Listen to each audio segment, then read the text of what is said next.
everybody ready? You got your new pads and pencils out that they gave you from Fair Housing? So why are you here? Anybody like me that does not want to get sued? Nobody? Oh, okay, you gotta raise your hands now. Okay, so that's why we're here tonight, to learn what's legal and what's not. Fair housing is the only law you're guilty until proven innocent. Now is it more important to learn what's right and what's not? Of course, we already gave you the 170 words to look at, but with us tonight, from Fair Housing, we have the president, Marie Flannery, and we have Sarah Jenkins, who's head of training and community partnership. Let's have a warm welcome to the ladies who have all the answers.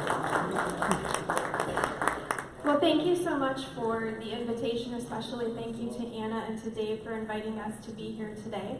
As Anna said, I'm Sarah Jenkins, the Director of Communications and Outreach, and I'll be doing the majority of the Fair Housing training today. But I did want to introduce our President and CEO, Marie Flannery. Say a few words. Hi, I've been here in Toledo working at the Fair Housing Center for about a year now, and I'm really happy that I was able to relocate back to the Midwest from Southern California where I had been previously, although the weather I'm not so sure sometimes.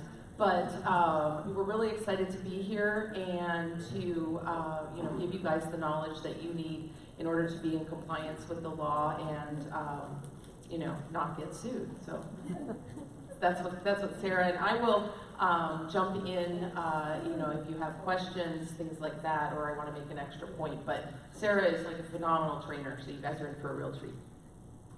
No pressure, guys. I'm doing this in front of my boss, so help me a little bit. We are going to reserve questions till the very end. I do want to get to those questions, but because there's a lot of content we want to cover, I want to make sure to get through all of that first. So please hold your questions till the end. But before we start, I would just like to say really quickly as an introduction that I really appreciate you being here, and I appreciate the role that you play in fair housing. Right? Obviously our role is important because we are advocates for victims, but your role is just as important. You're the ones out there that are actually providing housing. You are the ones that are actually renting out apartments, selling homes. So you are in that very unique position to make sure that people are treated fairly. So I really appreciate the work that you all do. So before I get into the actual fair housing content, just a little bit about the Fair Housing Center where we work. Our mission, we are a private nonprofit 501c3, so a lot of times people think that we are an entity of a HUD or the city of Toledo or something, but we're not. We're a nonprofit. And our mission is essentially to make sure everyone in our community has equal access to housing and to fight housing discrimination. That's what we do. And the way that we do that is two primary things. We enforce fair housing laws, so that means we make sure that the housing industry is following the law. But education and outreach is another big part of what we do, which is why we are here tonight. So we believe very strongly in educating the community about fair housing, both consumers as well as housing professionals, because we hope that through education we can prevent discrimination from happening in the first place. So if you're not familiar with the Fair Housing Center in Toledo, we are actually one of the oldest and most prominent fair housing organizations in the country. We were founded in 1975 by the women of the Old West End and a couple of other community groups. And the reason why we are so well known nationally is that we've set a lot of legal precedents. And that means that we've had cases right here in Toledo that have gone on to change the law across the country, including, just as one example, the first ever sexual harassment case that was ever tried under fair housing. So because of our case, people are protected from sexual harassment under fair housing laws. So why is fair housing important? What is, why is it important to still have these laws, especially so many years after the Civil Rights Movement? Well, it's important because where you live kind of defines everything about your entire life, right? If you think about it, when you're choosing to move somewhere and you think about what kind of neighborhood you want to live in, right? And you want to be close to good schools if you have kids, you want to be close to transportation, job opportunities, parks, recreation, things like that. And so what we're talking about with fair housing is not so much about access to an address or to a house, it's about access to opportunity. It's about the ability to access education, jobs, transportation, all of those things that we need to thrive and succeed. It's so important, in fact, there's a lot of studies that actually look at where you live, and they say that just by knowing your zip code, they can determine your life outcomes and your risk for disease. They can even determine approximately how long you will live, your life expectancy, based on your zip code. So that's why fair housing is important, because everybody should have access to all of the amenities and all the resources they need to succeed. So what we mean by fair housing, and this is different than landlord-tenant, so it's a completely different set of laws and regulations, is that every single one of us has the ability to choose where we want to live. That we all have that right to choose where we want to live. And so housing discrimination occurs anytime a person is either denied housing or limited in their choice of housing. So, you could live here, but you can't live over here. Or if there's what we call differential treatment. That means that the rules or the policies that apply to one person are different than the rules and the policies that apply to somebody else. Anytime any of those things happen because of a person's protected class, that's an act of housing discrimination. And I'll get into what the protected classes are. So essentially, the idea here is that we should all be able, as long as you can afford to live somewhere and follow the rules, there shouldn't be anything else barring you from living where you want to live. And everybody who works in the housing industry has to follow these laws. So they apply to rental, sales, mortgage lending, homeowners insurance, design and construction, anything under the umbrella of housing, they all have to follow these laws.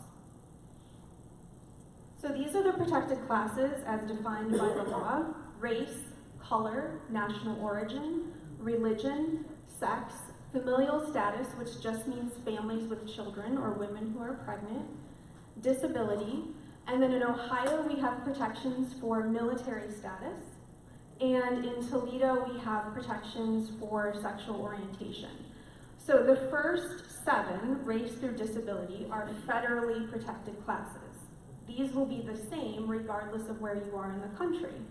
However, the additional protected classes are going to vary depending on what state or what city you're in. So because we are in Toledo and in Ohio, these are the ones that are applicable, but if you would go to a different city or a different state, there could be different additional protected classes.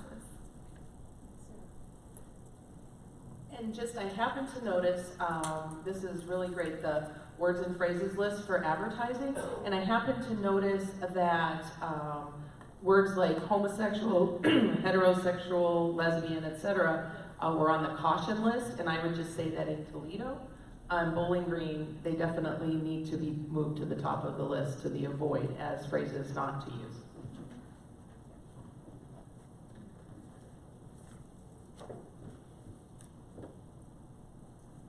So these are some examples of some real cases that we have had at the Fair Housing Center, just to kind of share with you some of the things that have actually happened in the cases that we've handled.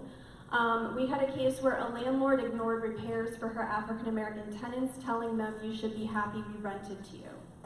So in this particular case, typically when you're talking about maintenance repairs, those are usually fall under landlord-tenant. But if you are responding to maintenance requests from some tenants, but then you are ignoring or responding slowly to maintenance requests from other tenants, that could be discrimination, right? Especially if there's a protected class difference between those tenants.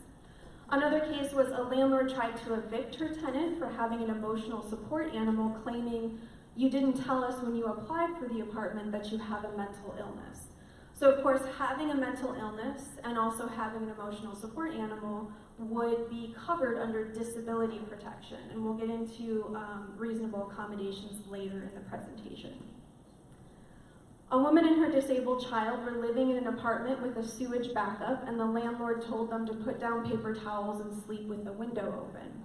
So again, this would generally be considered more of a landlord-tenant issue because it's a maintenance issue, but because it's impacting a tenant's disability, then it becomes a fair housing issue.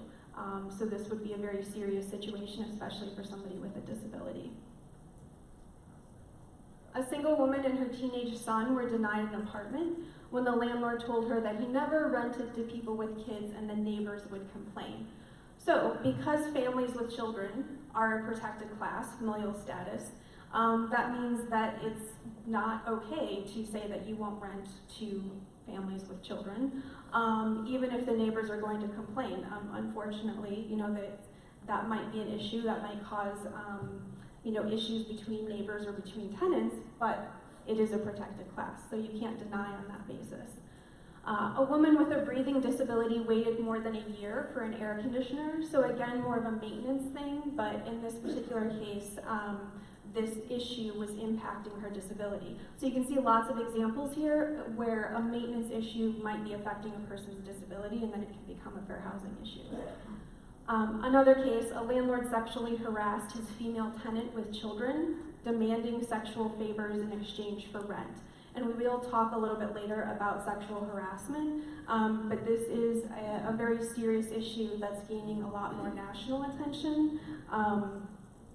And as you can tell, you know, as you can imagine, would have a huge impact, especially on vulnerable tenants. So, I'm going to, hopefully this audio that we're going to be doing for this will work. We'll see. Hope, cross your fingers. I want to show you a short video. So in order to understand fair housing, it's really important that you understand a little bit about the history behind it, what led up to it. And what led up to it was a practice for a long time known as redlining. And this job does a really great job of illustrating what redlining consisted of. It's not so white here, look! Bad example. Ignore sweater dog people. A tote bag full of kale. You're killing me, lady!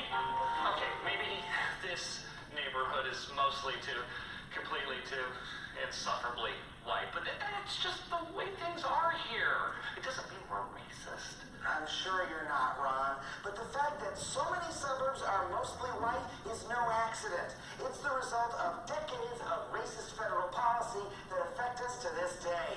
Look. Hooray, games! What the heck kind of game is this? It's Settlers of the Suburbs, redlining edition. Cool! Little Donovan, you be green. Ron, you're red. All right, red, just like the name. Looks like I've got the advantage. No, you don't. See, in the 1930s, as part of the New Deal, FDR created loan programs to help Americans finance their homes. But to decide who got those loans, the government created color-coded maps in which green neighborhoods were good and red neighborhoods were bad. This practice became known as redlining.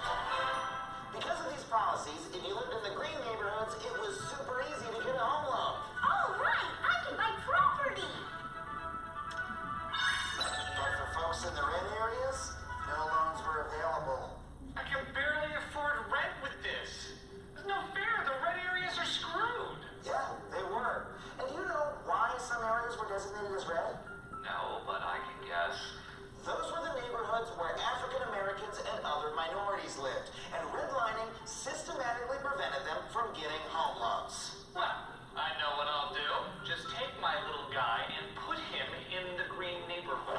Sorry, that's against the rules. Early suburb developers like William Levitt instituted explicitly racist policies. Levittown homes must not be used or occupied by any person other than members of the Caucasian race. And the federal government itself encouraged developers to discriminate. Developers, I want you to exclude non-whites. The result of these policies is that from 1934 through 1968, a whopping 98% of home loans were given to white families. Okay, this is not fair. I did not get to pick what color I was when I started. Yeah, no one does. And this advantage compounded over time. The families in the green or white neighborhoods were able to purchase homes and accrue wealth. So look, Donna! I can sell my house and buy a bigger one! Whereas the people in the red neighborhoods got none of those opportunities. I can't afford property. I'm behind on my electric bill. In the green neighborhoods, the influx of new businesses, Oh, we got an organic grocery. which caused property values to go up. Which meant white families could sell their homes and send their kids to college, They grow up so fast. passing down their wealth and advantages to future generations. Meanwhile, the red neighborhoods have far less ability to build wealth, and many remain trapped in poverty. This game is rigged. Yeah, it was. That's why laws were eventually passed that made most of these discriminatory practices illegal. Great. Finally, I can move. I don't have enough money. Exactly. Without wealth, families in the red neighborhoods couldn't afford to move up, keeping these communities separated by race. Today, 70 years after Levittown was created, it's still less than 1% black. I may be dead, but the effect of my racism lives on. And if the neighborhoods are segregated, that means the schools are too. What?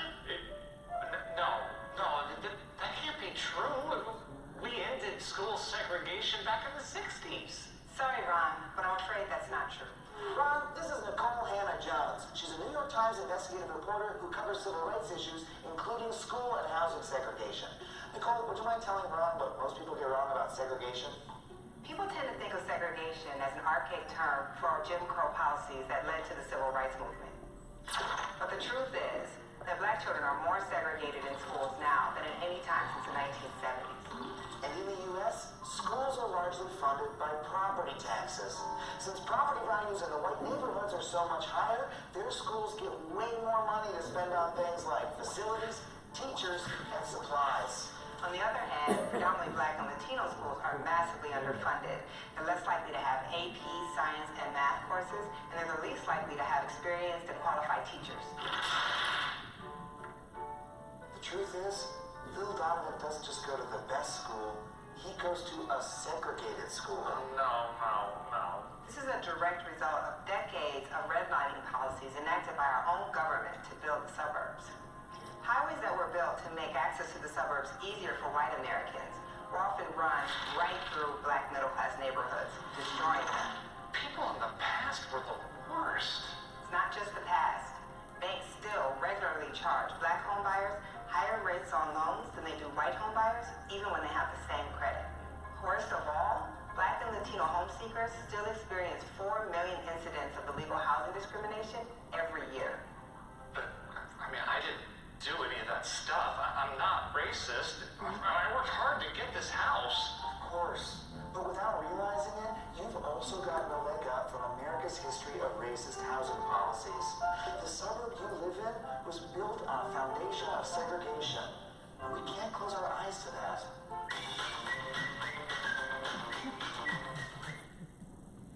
Okay, so that is the piece of our U.S. history that we don't typically learn about in school. But what the video was talking about, redlining, this is an example of a redlining map of the Toledo area from the 1930s. So you can see that neighborhoods were color-coded and that referred to a grading system. So essentially, the neighborhoods that were outlined in red, hence the term redlining, in those areas you would be denied a home loan, and then in the green areas you would be approved for a home loan. And it was done, for the most part, based on the racial makeup of the neighborhood. So what that did, as the video explained, is it denied a lot of people access to home ownership for a very long time. And the other thing it did was create segregated living patterns. So this is what's called a racial dot map. So this is essentially the same general area of the city of Toledo. And the green dots that you see towards the center represent the predominantly African American population. And the blue dots that you see around the outer perimeter represent the predominantly white population. And this is not representing, our population patterns from the 1930s or the 1960s. This is right now. This is today. So we are still, decades later, living in very segregated neighborhoods as the result of all of those discriminatory practices that the video explained that were government sanctioned. So what does this mean from a fair housing standpoint? Well, first of all, we would expect to see more integrated living patterns in 2019, right? But it's about more than that. It's about what we talked about earlier, opportunity, right? We know that some neighborhoods are thriving and have access to great amenities and resources. And we know that other neighborhoods are struggling and have blight and unemployment and poverty and all kinds of other issues going on. So the issue is, how do we allow people who have been living in those historically disinvested areas, how do we break down barriers so that they can move into higher opportunity areas, but at the same time, how do we reinvest and revitalize those areas that have been ignored for so long, right? Because the idea is that there shouldn't be some neighborhoods that are great and some neighborhoods that are suffering. All neighborhoods should be places where people can thrive. So this is the issue that fair housing is attempting to address. This is the bigger picture of fair housing. So because all of this was happening, the Civil Rights Act of 1968 was passed, otherwise known as the Fair Housing Act. It was passed as part of the fair housing, the series of civil rights acts and the civil rights movement of the 1960s, passed a week after the assassination of Dr. King. And the purpose of the Fair Housing Act was to make sure that everyone had access, equal access to housing, regardless of who they are. And also, it acknowledged that, okay, the government had played a role in creating these segregated neighborhoods and creating these inequities. So the government had a job to do in addressing and undoing those issues as well.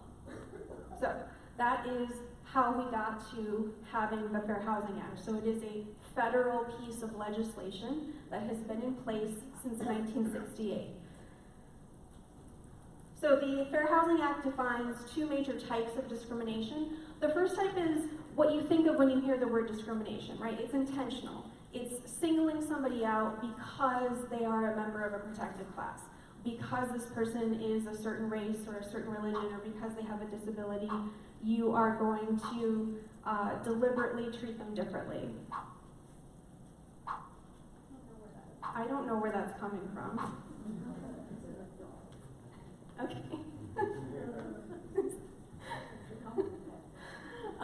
So that's referred to as disparate treatment, right? Intentionally discriminating against someone. But we know, and especially now, you know, forms of discrimination can be much more subtle, much more, in some cases, sophisticated, much harder to detect. So that's why we have something called disparate impact.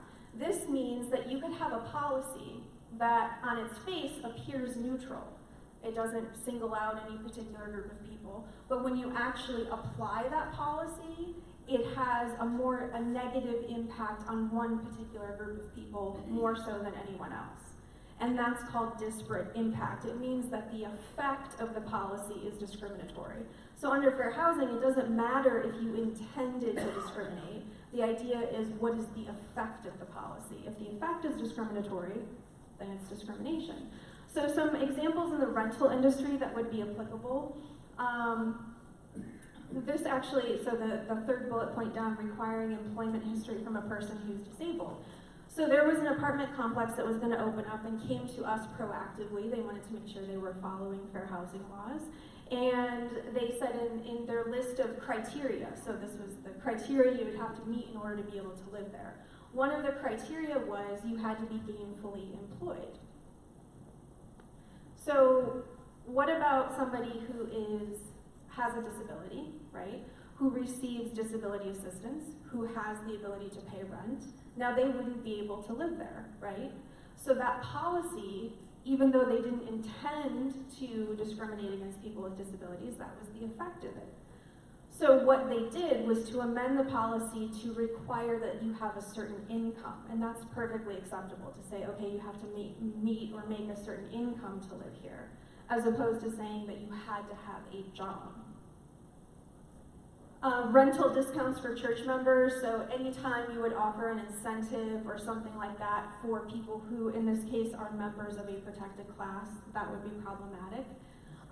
This is a common one that we see, this last example, charging for water usage based on the number of people in the household. So yes, we understand that it is, you know, very common and it's within your right to charge fees for things, whether that's parking or utilities or whatever, that's perfectly acceptable, right? But the issue here is how you're charging it. So it's fine to, say, charge a flat rate or a flat fee to every unit, Or if it's something like a utility, you could charge based on the actual usage, right? You get a bill that says this is how much was used. You can charge based on usage. But what's happening here is you're charging based on the number of people in the household. That's going to have a disparate impact on families with children, more so than single people, right? So it's just important to think about how you're applying your policies. So certainly you can charge for those things, but just don't do it in a discriminatory fashion. So who is protected by fair housing? Well, everyone. Anyone who is a tenant or home buyer, potential tenant or home buyer, someone who's suffered from discrimination. It can be somebody who believes that an act is about to occur. It can also include real estate professionals. So yes, there are times where as real estate professionals, you could potentially file a fair housing complaint. So for example, let's say you are a real estate agent and you are trying to sell a property, and somebody else on the other side of the transaction commits a discriminatory act, and you lose out on that sale because of it. Now you have suffered economic damages, right, because of somebody else's discriminatory act. So you, as a housing professional, could file a fair housing complaint. So there are other examples of that as well, of situations where you are not only obliged to follow these laws, but are also protected by them. So there are a few exemptions to the Fair Housing Act. In other words, situations where you may not have to follow certain aspects of the Fair Housing Act. The first two bullet points is something referred to as the Mrs. Murphy exemption. It does not apply in the state of Ohio, so I'm not going to spend time going over it because it's not applicable here. But there are a couple of examples that do apply. Housing operated by religious organizations and private clubs that limit occupancy to their own members. But the one that's really the most applicable, the one that's the most common, is HOPAR, Housing for Older Persons. So this is where you see housing for people that are 55 and older or 62 and older, right? So in those particular circumstances, those housing complexes may be able to limit families with children, right, because they don't meet those age requirements. But in order to do that, you do need to meet all of the regulations around HOPA properties to do that. As I mentioned earlier, familial status is a protected class. So this is any situation where there are children under the age of 18 in the household, whether it is, a quote-unquote traditional situation, whether it is adopted children, people having custody of children, somebody is a legal guardian of a child, all of those situations would apply, or if a woman is pregnant. So examples of what familial status discrimination would look like. Well, first, just explicitly saying, no, I don't want to rent to families with kids. And unfortunately, even though it is listed as a protected class, we do see this quite often, so that's illegal. Dictating sleeping arrangements. Sometimes you will see requirements, things like, because you have a boy and a girl, they can't share a bedroom. So you have to have a 3-bedroom instead of a 2-bedroom. So understanding that, yes, you have to follow occupancy guidelines, but that's not what we're referring to here. What this is referring to is dictating who sleeps in which bedroom. So really all you need to worry about is, are you following your occupancy guidelines? So for example, let's say you have a 2-bedroom apartment and you figure out that your occupancy is 4. All you have to worry about is, are there 4 or fewer people that are going to live here, regardless of male, female, regardless of age, regardless of adult versus children, just are there 4 people? So it doesn't matter who's sleeping in which bedroom. It's not up to the housing provider to dictate that. Limiting access to amenities, so if there's something like a pool or a community room or something like that, it's not okay to say that children can't access those things. As we talked about, charging fees based on the number of people in the household. Prohibiting tricycles, swing sets, or children playing. We actually had a case last year with, this was in a neighborhood where the homes were owner occupied and there was an HOA. And the HOA had a policy, no swing sets.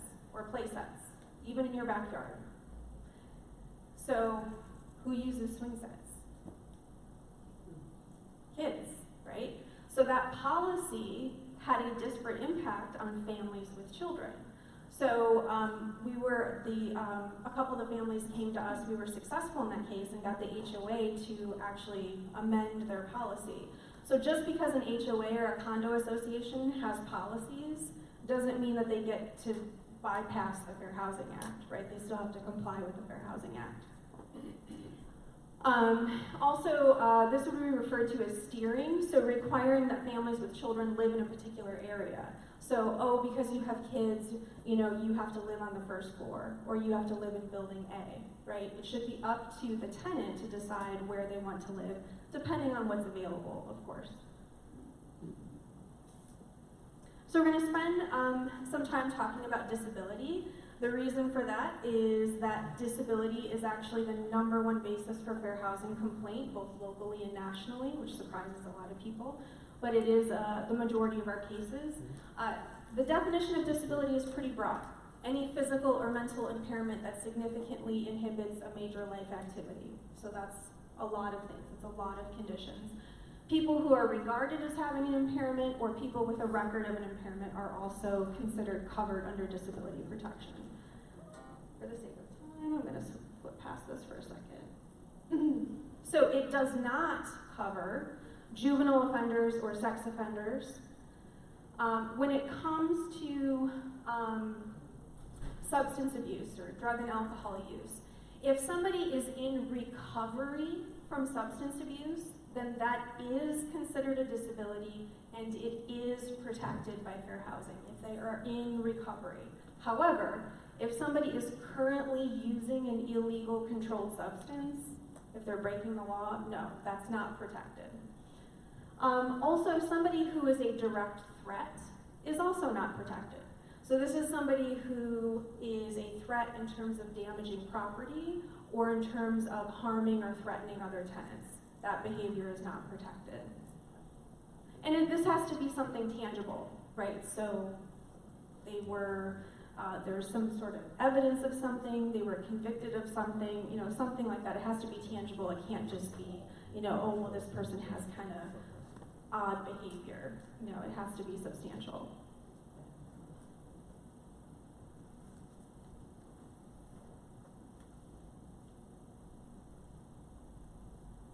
So most of the time when we're talking about people with disabilities in the rental industry, what we're talking about is that they might need a special kind of arrangement that allows them to live in and enjoy the property the same as somebody without a disability.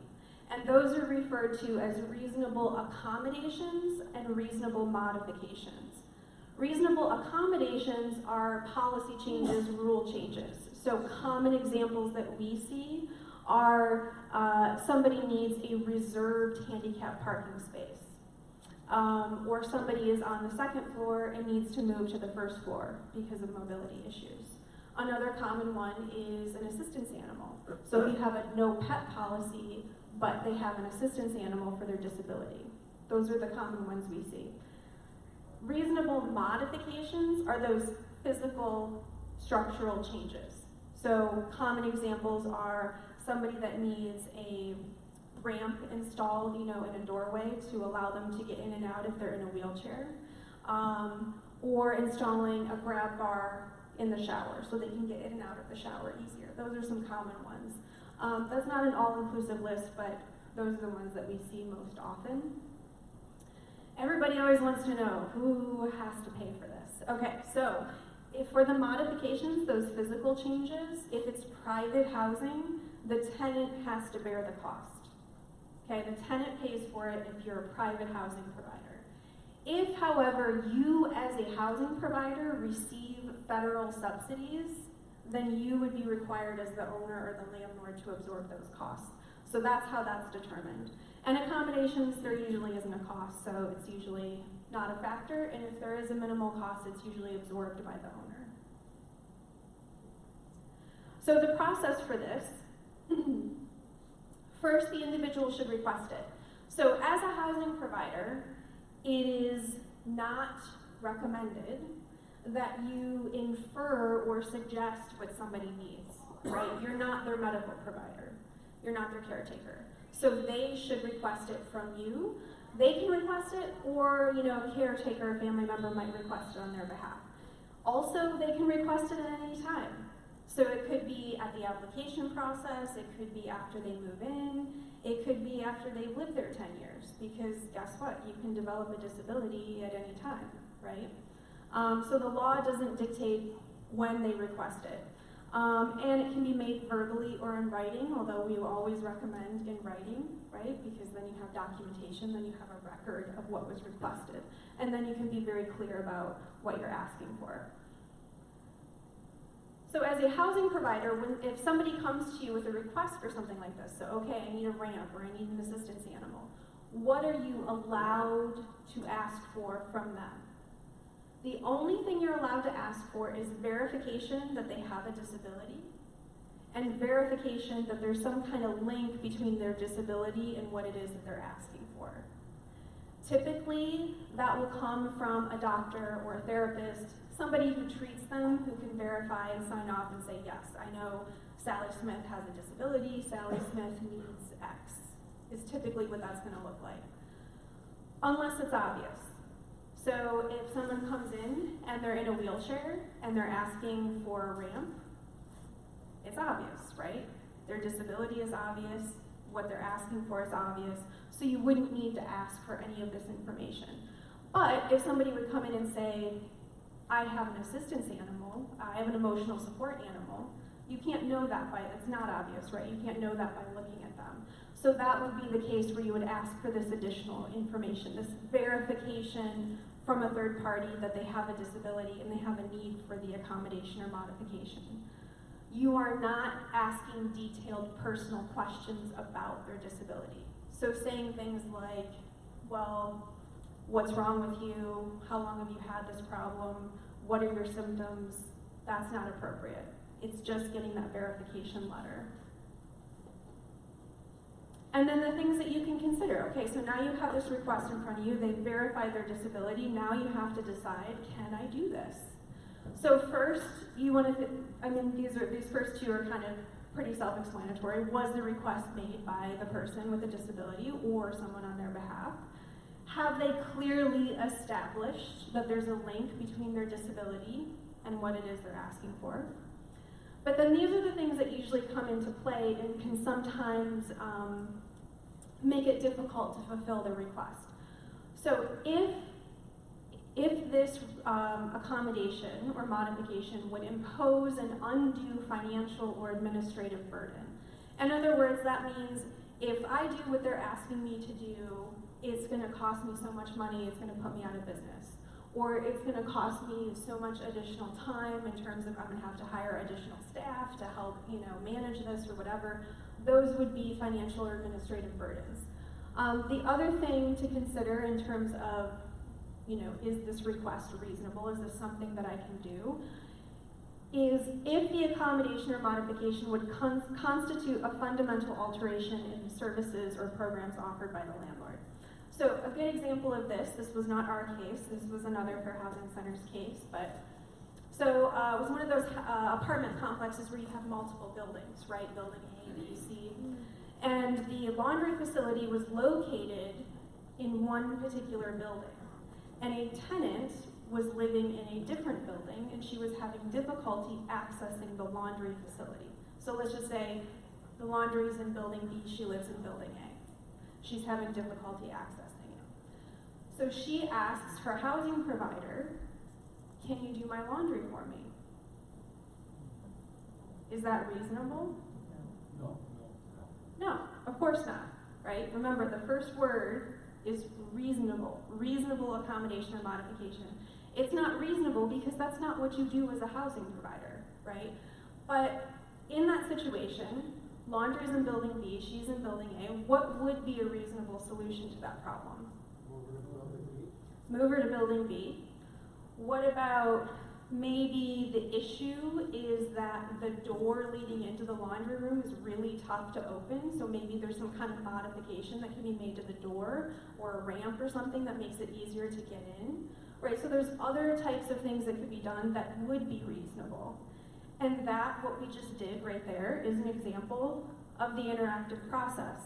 So, no, I'm sorry, I can't do what you asked for because of X, right? Because of one of those reasons we talked about. But here are some suggestions for things that we might be able to do. Because you have to come to some kind of solution that everybody agrees to. And most importantly, you can't just deny, or you can't just ignore the request. So you want to make sure to be responsive to it and try to reach a solution. One very common example, one that we hear a lot about, both from tenants as well as from landlords, is assistance animals. So this is really just a type of reasonable accommodation. So the whole process that we just went through for reasonable accommodations is the same exact process. Same exact process. So if you have a no pet policy, or you have a restrictive pet policy, that's fine, but that applies to pets. Right? We're not talking about, for the purposes of this conversation, we're not talking about pets, we're talking about assistance animals. So these are animals that people use to help them with their disability. So for example, somebody in a wheelchair maybe has a service dog that helps them with their daily, functions. It could be they have animals that alert people if they're going to have a seizure. There are emotional support animals. There's all different kinds of animals that provide different kinds of support, and they fall under different categories too: service animal, emotional support animal. You don't have to really worry about those distinctions under fair housing, because under fair housing they're all protected. So it doesn't really matter which category they fall into, as long as they are providing a service for that person, or some sort of function for that person, then it is protected. So you can't enforce a no pet policy for an assistance animal. This would be an accommodation to that. This is one of the biggest violations we see, the second one here.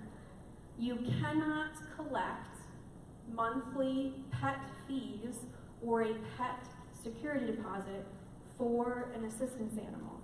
If you do that for pets, that's fine, but you cannot collect fees or deposits for assistance animals.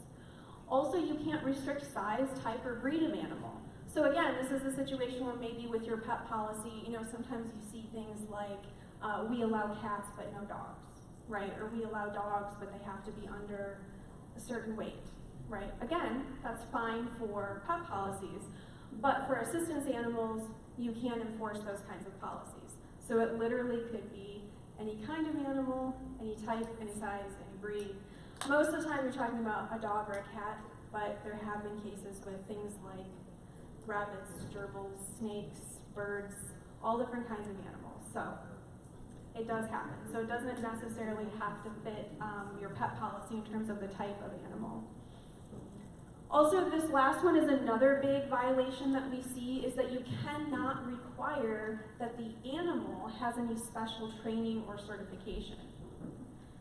So all you need is what we talked about earlier. The person, the individual, would have that note from their doctor or therapist or somebody who treats them saying that they have a disability, that they have a need for the assistance animal, but the animal itself doesn't have to have any special training or documentation or paperwork or anything.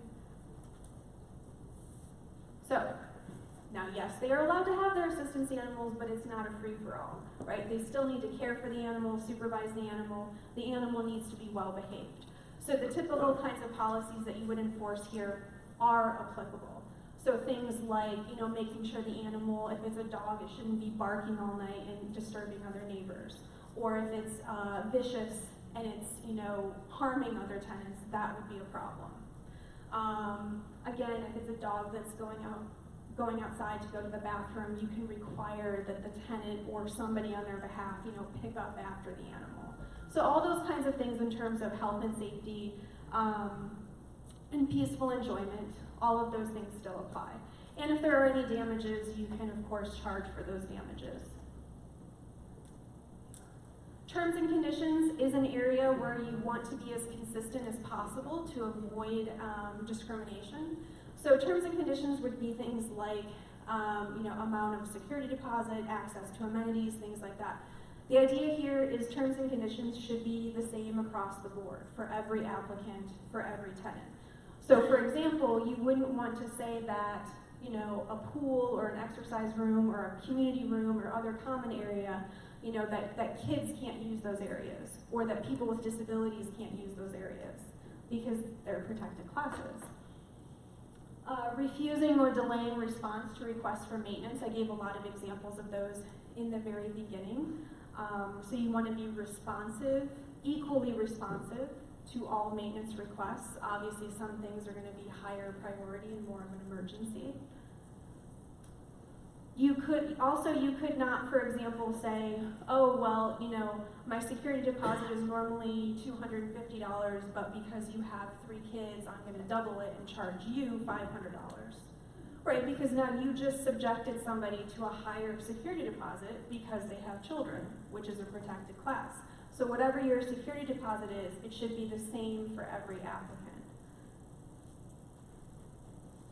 And in the application and screening process, you also want to be as consistent as possible. So you want to use objective criteria, things related to the fact that they can pay the rent on time and follow the rules. Those are the factors you should be considering, those objective criteria, and they should be the same for everyone. So if you're doing a background check, you're doing a background check for every applicant. If you're doing a credit check, it's the same for every applicant. Whatever you require is the same for everybody.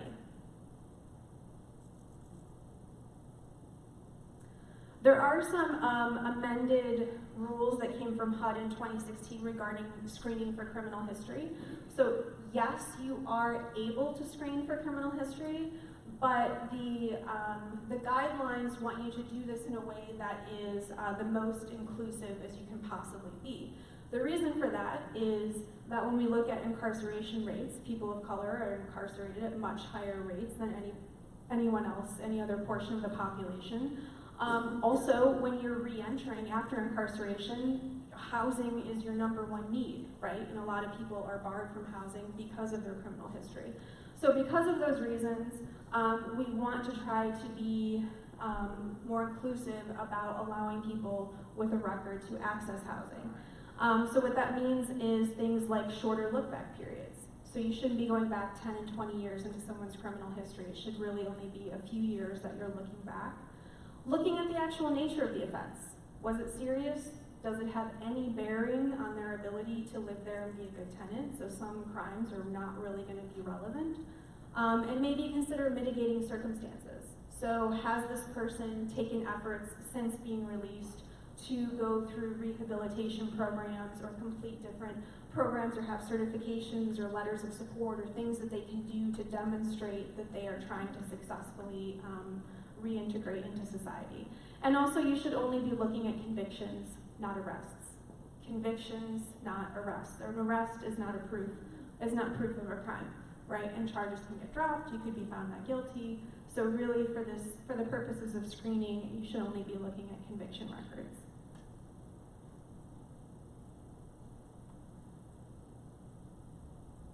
So sexual harassment, as I mentioned earlier, is also a violation of fair housing.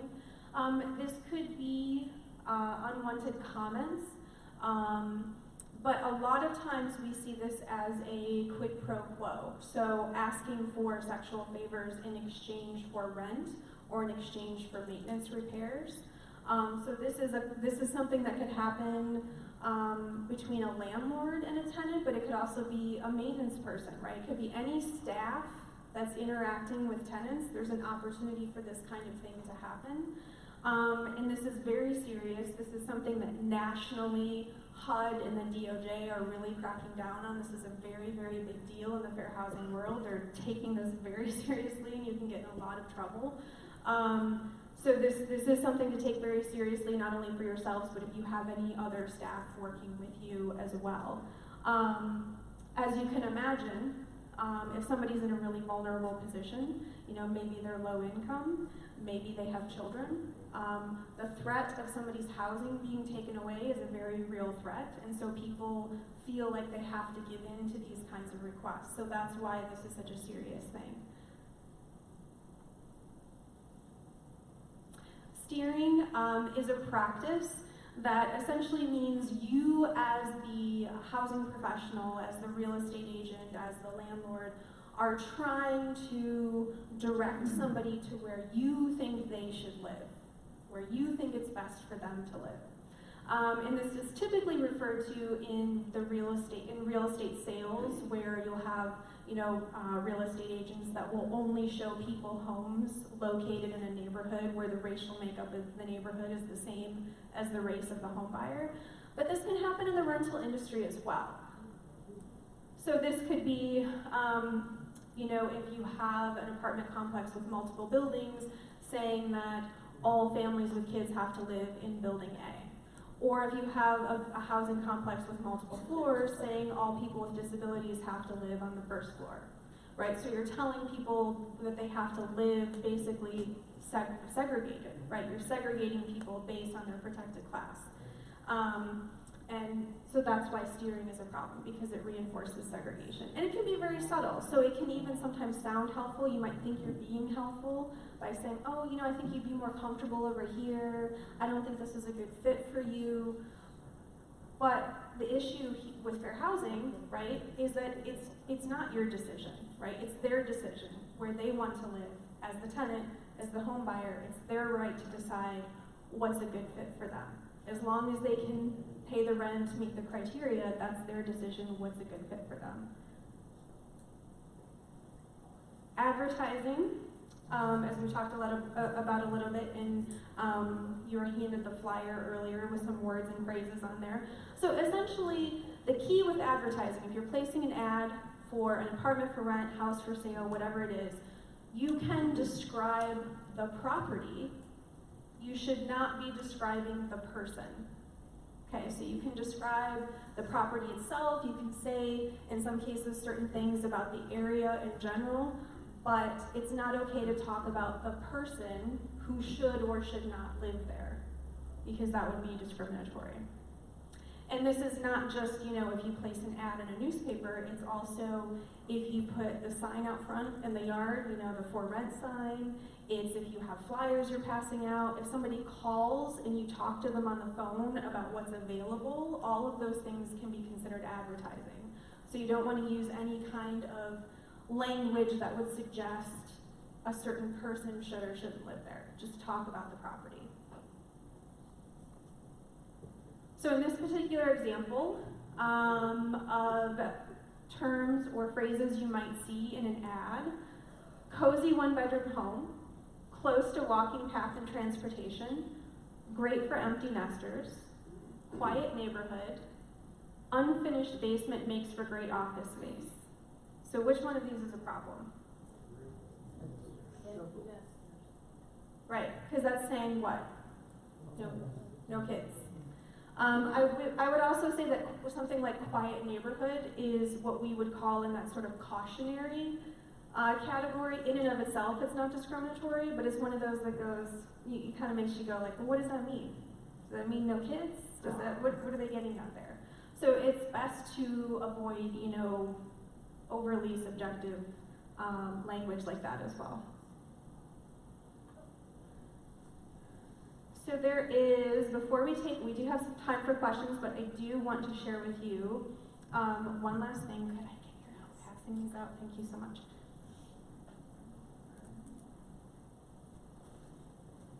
Thank you. Barry? So there is there's a new campaign that we launched. Thank you so much. There's a new campaign that we launched about a year ago called WIMBY, and WIMBY stands for Welcome in My Backyard. So this is, have you ever heard, not in my backyard, right? NIMBYism, sort of idea that we don't want certain people living in our neighborhood. So WIMBY is the opposite of that. WIMBY is saying we want to live in diverse, inclusive communities where everybody feels welcome. And so what we're asking people to do to participate in WIMBY is really, really simple, and that is to take the WIMBY pledge. And those are coming around as the sheet of paper. It's totally voluntary if you want to sign it. If you don't want to right now, if you want to think about it, there's also a website if you want to sign it online later, you can do that as well. It's wimbyohio.org. But the idea here is that we want people in the community, not just because you work in the housing industry, right, but because you are residents of this community, because you live here. We want people in this community to take a pledge to say, I accept people, regardless of their background, regardless of what they look like, regardless of their beliefs. And I will stand up and speak out when I see hate and intolerance happening. And I will kind of do a little self-check of my own personal biases. That's what WIMBY is about. So if you want to, I welcome you to take the WIMBY pledge. The other little squares that are being handed out are clings. So those are actually, if you peel the back off, the WIMBY logo's on the other side, so you can put those in a window facing out, and that has the WIMBY logo, so you can show your support, and the pledge is on the other side. I also I brought some yard signs. I know we're kind of getting into, maybe we can't put the stakes in the ground anymore, weather, but I do have some yard signs with me if you'd like to take a WIMBY yard sign as well. So those are available for you to take. We would also like to have some to keep here at RIA for members. Absolutely. But I am open for questions. I have 4 questions here that were turned in. Yeah. The first one was 3 unrelated versus fair housing. If the city says we can't have more than 3 unrelated people in a property, our problem now is all relationships are much more convoluted than they used to be. Somebody's taken a sister's kids or a friend's, you know, you're bringing in elderly, you're bringing in young. What do we do with the city only saying 3 unrelated versus fair housing? Hi, this is actually something that we are advocating with the city on how they define family in the zoning code. Exactly. So I understand your issue there. And I would say that there is, you know, the city has, it's their definition of family, but it also has what they call a functional family. And so if you're talking about, you know, folks that are operating as a family unit, you know, with, like you said, you know, I think the 3 or more unrelated individuals is really, as the planning and zoning department explained it to me, to get at group rentals like students. My question, I guess, is how do we know? We're not allowed to ask that. It's not on our applications anymore. Right. How do we even determine who's related and how? I wouldn't worry about, I mean, okay, I'm not giving legal advice. Right. I have to put that out there. But if people present themselves as a family unit, I would assume that they're a family for rental purposes. Right. But from a legal, you know, deep dive standpoint, that is an issue that we are working on. Okay. Go ahead. Real quick, if they don't present themselves as a family. Like you have 3 college students coming or 4 college students. We don't know that Right, right. anymore. We don't know. I don't ever ask them. We can't. I'm not gonna ask them if they're a family, right?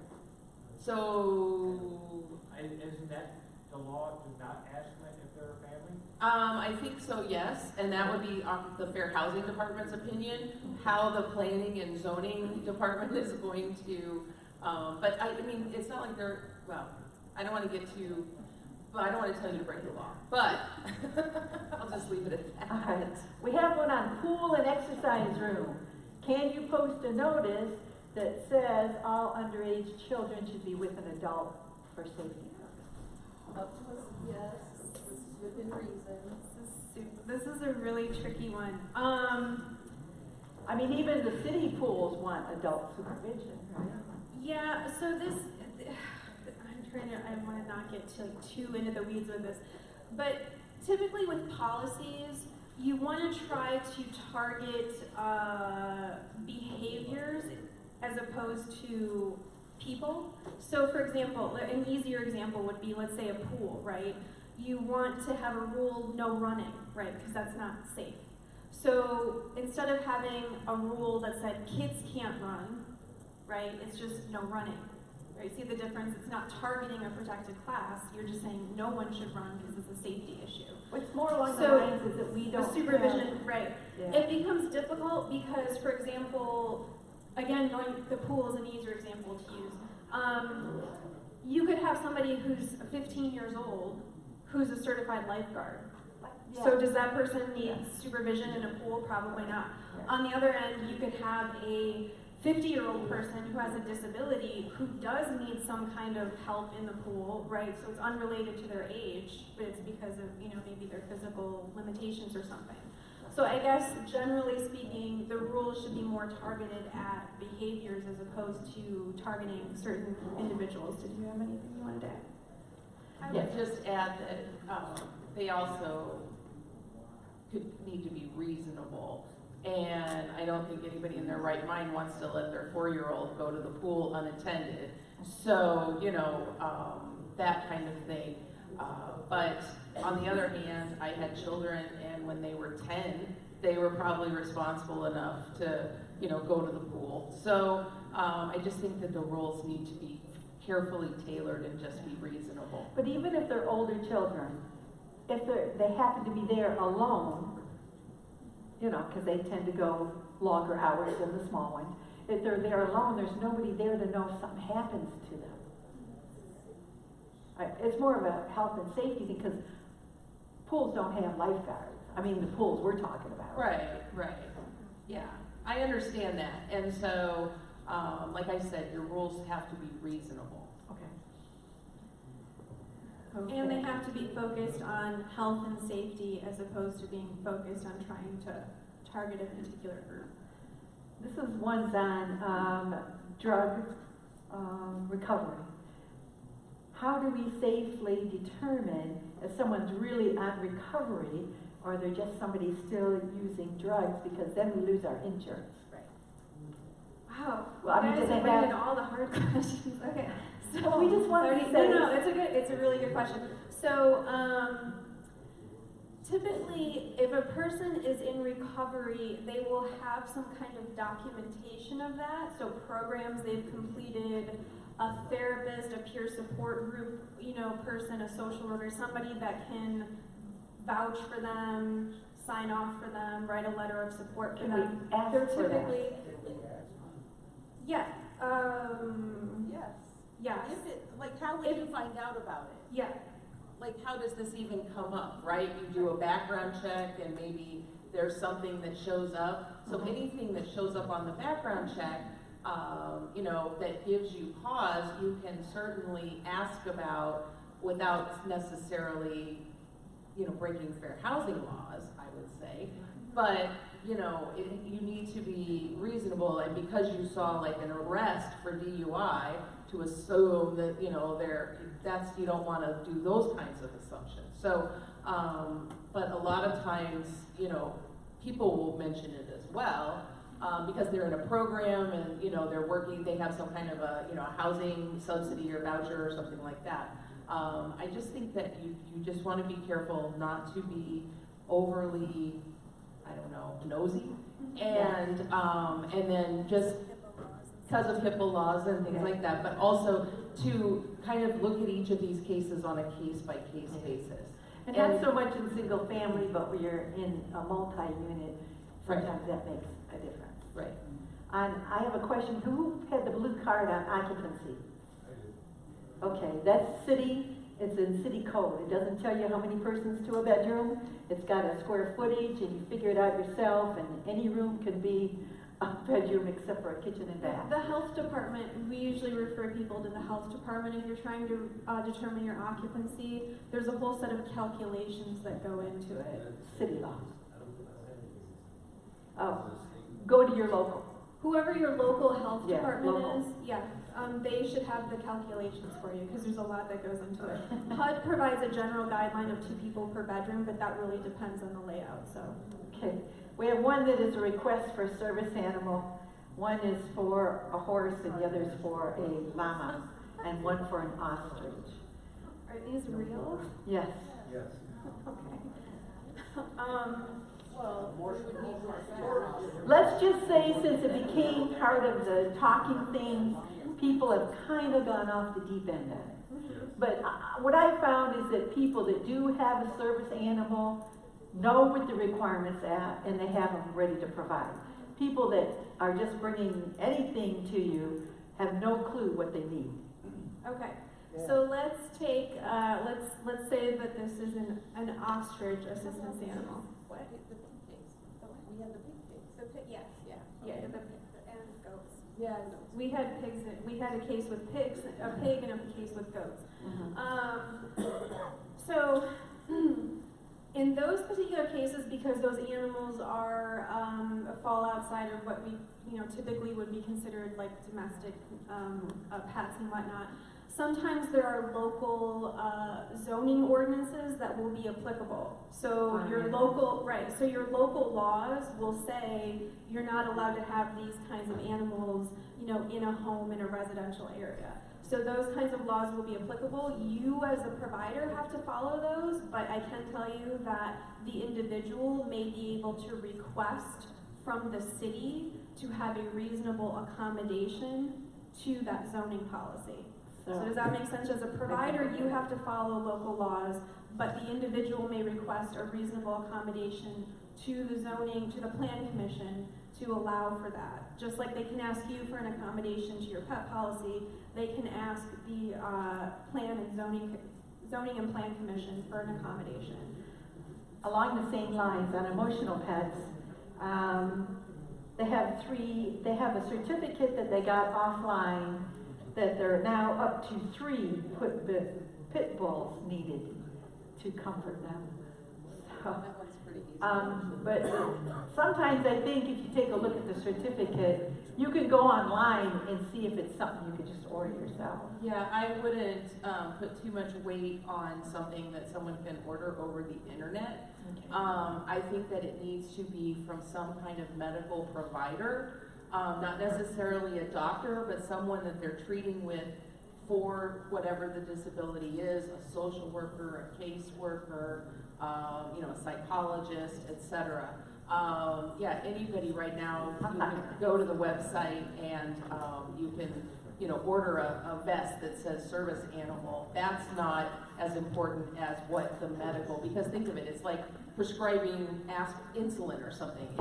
It's something that alleviates, something that's wrong, that's a disability. So that would be my answer to that. And can it be somewhat current, does it need to be somewhat current Well, I would think that from a doctor? Or well, whoever. I would think relatively. Okay. On the other hand, if that's been your tenant for a long time, I don't think it's something that they would renew annually or something like that. You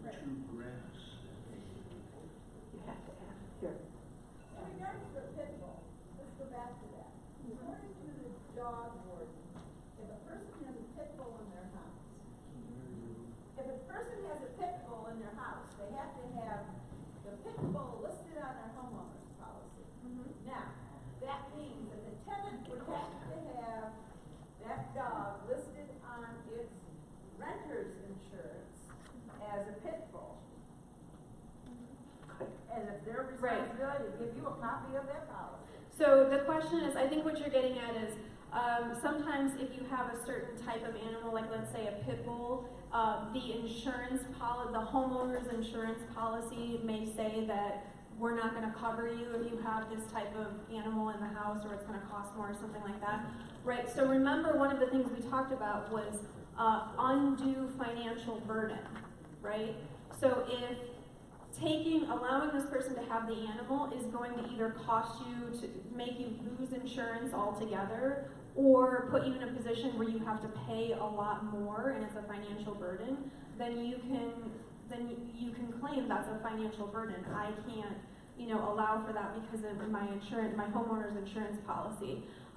It is possible that the policy itself could be discriminatory, but that would be something that the tenant would then take up. Like we would take that up with the tenant against the insurance company. Does that make sense? So again, this is a situation where as the provider, you have to follow what your insurance company is telling you, but there may be a fair housing claim separately against the insurance company if that policy is discriminatory. And things like no pit bull policies can be discriminatory. I have a financial question. Does or what percentage of fair housing budget is made up from fines collected from property owners? Zero. We are funded primarily by government grants. That includes CDBG, money from the city of Toledo. These are all competitive grants we apply for every year. So we receive CDBG funding from the city of Toledo. We also receive funding from HUD through a program called the Fair Housing Initiatives Program. So those are grants that we apply for every year from HUD. We are a private nonprofit, so we also accept donations from individuals and from companies as well. So where do the fines go to, was the next question. What fines? When somebody gets sued, I'm sure That's not a fine, that would be... That would be damages, that's different. Yeah. Okay, where does damages go to? Typically, if there's a monetary, if there are monetary damages as part of a settlement, usually the majority of those go to the actual victim. So if it was a tenant we were representing, it would go to them.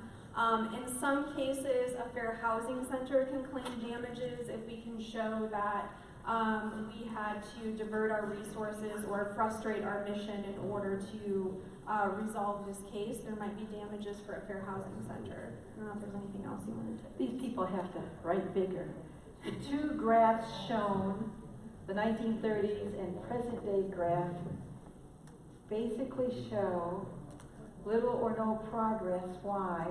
And what do you need to do? What do we need to do differently?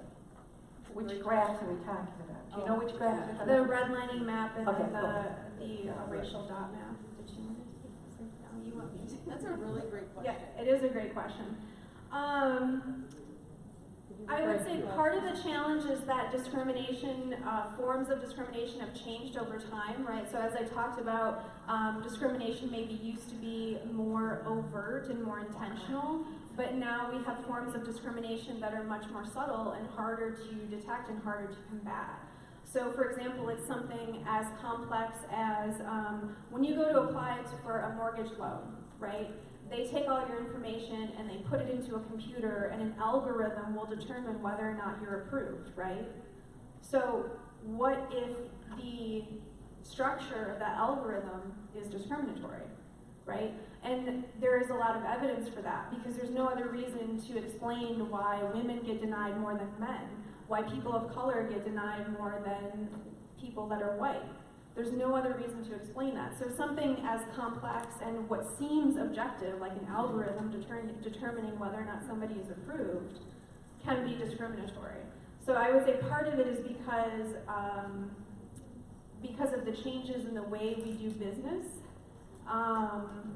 makes it harder to kind of go after those types of practices. Yeah.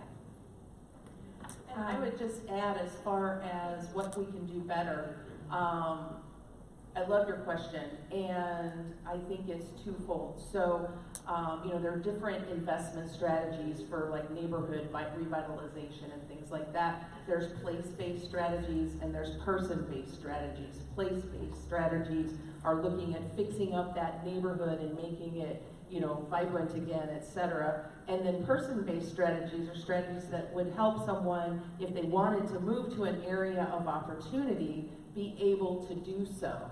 And so I think that doing both of those things, and I think where people, and we have a case right now, where people struggle the most, people of color, is when they move to an area where they are one of the only people of color and how that local community accepts them. And so the one thing we can do better is to welcome all people in our backyard, I think. Words or phrases regarding smoker versus smoking, what is difference, what can the pause?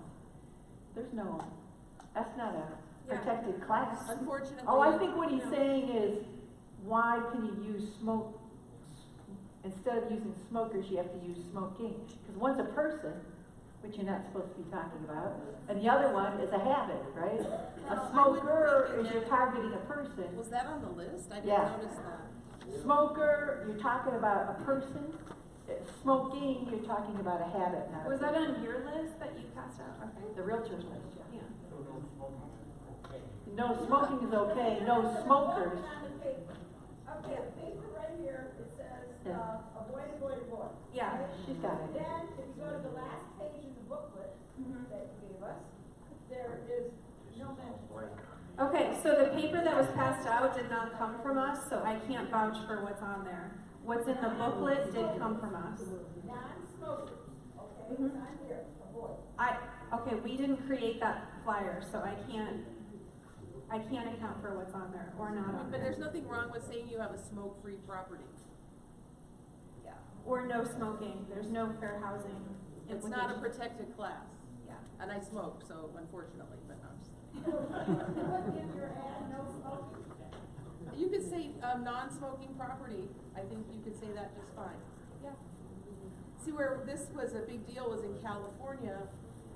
Because recreational marijuana and medical marijuana have been legal for a while, and so that's where, you know, people, landlords and housing providers were having a hard time, because if they allowed smoking, but, you know, not marijuana smoking, and, you know, the answer to that question was, it's still illegal federally, so follow the law, et cetera. So, I think that, but I don't think that there's any problem with saying, you know, no smoking, smoke-free property, et cetera. Okay, of course I don't know who put these questions in, but just in case I don't understand, we've got clarification here.